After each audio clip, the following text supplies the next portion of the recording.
The moon has become something so mundane to us that we almost take it for granted. Everyone understands that, like the Earth around the Sun, the moon orbits the Earth, and although people may not know why, everyone understands that the moon goes through phases in somewhat regular patterns. What more people don't know is that the moon always faces Earth with the same side, and what is even more uncertain is why we get this effect called tidal locking. The mysterious dark side of the moon is a very popular topic in pop culture and science fiction, and it wasn't until 1959 until we fully photographed the other side of the moon. Although we know more about the moon than any other celestial body in our entire universe, this effect, known as tidal locking, is the reason for the alluring perplexity that surrounds the dark side. So we have to ask ourselves the question, what is tidal locking?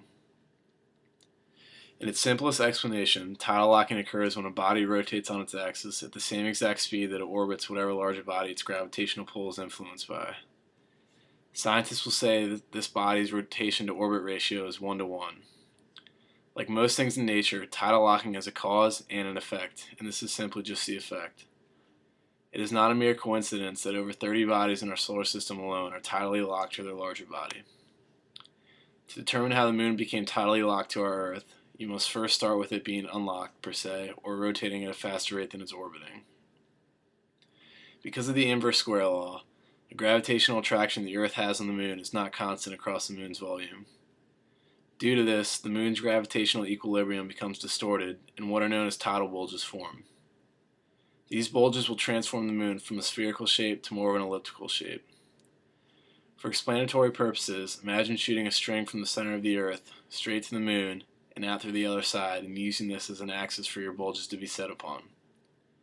These bulges, one on the closer axis and one on the further axis, will form directly on the string because this is where gravity is at its strongest, and the dimensions perpendicular to the string will appear to flatten, which causes its elliptical shape. Due to the rotation of the moon, these bulges will be carried off these axes. The Earth's gravity does not give up, however. Although they are being carried off the axes, the Earth continues to pull on the bulges in an attempt to realign them on the original string because this is where Earth's gravitational attraction is its strongest. This force is known as torque. Torque is what causes an object to rotate on its axis, for example, the moon's rotation on its own. Now that Earth is beginning to pull on the bulges, creating more torque, it affects the rotation of the moon. The Earth will apply more torque to the bulge that's closer to the Earth than the bulge that's on the opposite side of the moon, simply due to gravity. Because the rotation of the moon is what carried the bulges away from the original axes, the torque on the closer bulge to get back to the original closer axis is logically the opposite direction of the moon's rotation. This is not true for the bulge on the opposite side, however. Due to the position of the bulges after the moon rotates, the Earth is actually pulling the back bulge to the closer axis too, which is the same direction as the natural rotation of the moon. Observing from a bird's eye view, the moon rotates clockwise, and the back bulge is also being pulled clockwise. However, because of the stronger gravitational pull on the front bulge, which is being pulled counterclockwise, it wins the battle between the torque on the two bulges. Over time, this counteracting torque against the natural rotation of the moon will continue slowing the natural rotation down until the moon's rotation to orbit ratio is exactly 1 to 1.